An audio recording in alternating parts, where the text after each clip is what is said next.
Today we're going to be talking about how to set up an inflatable square tent. First thing you're going to want to do, of course, is to unpack it, get it out of the bag, pull it out, lay it out.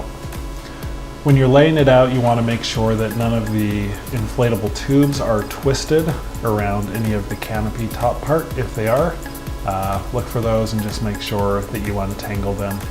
Also, as you are laying it out, you want to make sure that you don't have anything under the canopy. Definitely makes it easier. On the inflatable square tent, there is only one main bladder. So you're going to want to find the valve, get that screwed in, undo the cover, put your pump into the screw cap and start pumping in the air. Make sure that everything is unobstructed and that the air is flowing in freely. If it's not flowing in freely, check to make sure that everything looks correct. Otherwise you might do damage to the bladder.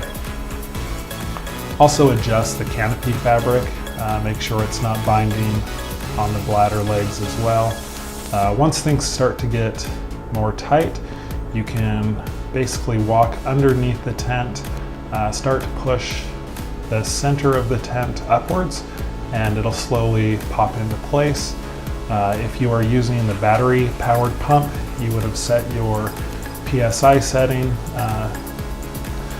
If you are using a hand powered pump or an electric pump, there is an overflow safety valve, so you're not able to overinflate it and pop the bladder. But you'll want to go around and make sure that everything looks good on it, but also as far as how much air to put in it, basically just go until the legs are pretty tight. They'll have quite a bit of pressure on them. But as mentioned before, we have the safety valve, so you're not going to be able to overinflate them. Once the tent is fully inflated, you want to put on the cover on the one-way valve, just to make sure that no air can escape. If you have purchased a back wall to go with your tent, the easiest way to attach those is unfold it. You're going to want to lay it out generally where it goes.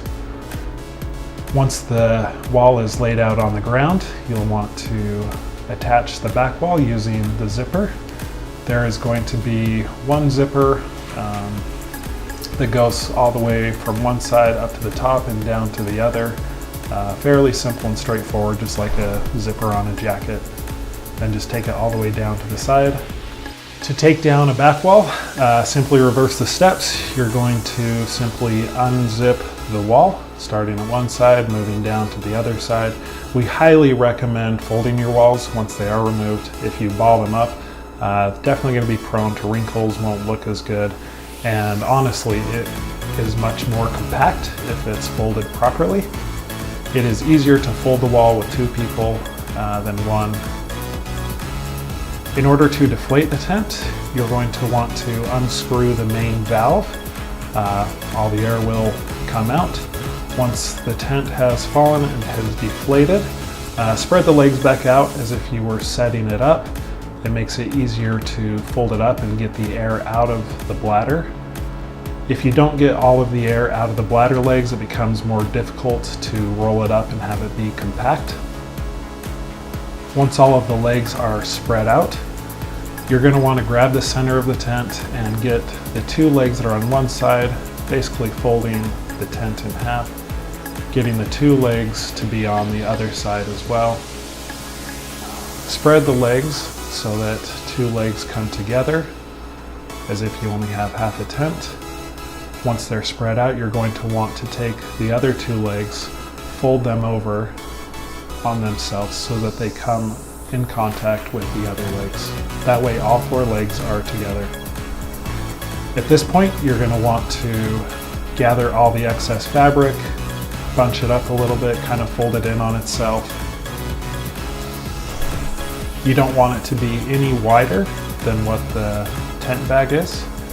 You're going to want to identify the leg that has the valve, pull that one aside. Starting with the three legs that do not have valves, starting at the bottom, you want to roll them up and try and keep them tight. Keeping them tight forces all of the air out. The less air you have left in the bladder, the more compact it will be. Things If the fabric starts to come out the sides, simply fold that up. Once you get to the top of the tent with the bottom of the legs, pull the fabric in on itself, fold it in, and you can start folding the legs onto the leg that has the valve, where the air should be coming out. Once it is all folded, grab your carry bag, lay it out on the ground, and you can simply stick the inflatable tent into the bag and zip it up once completed.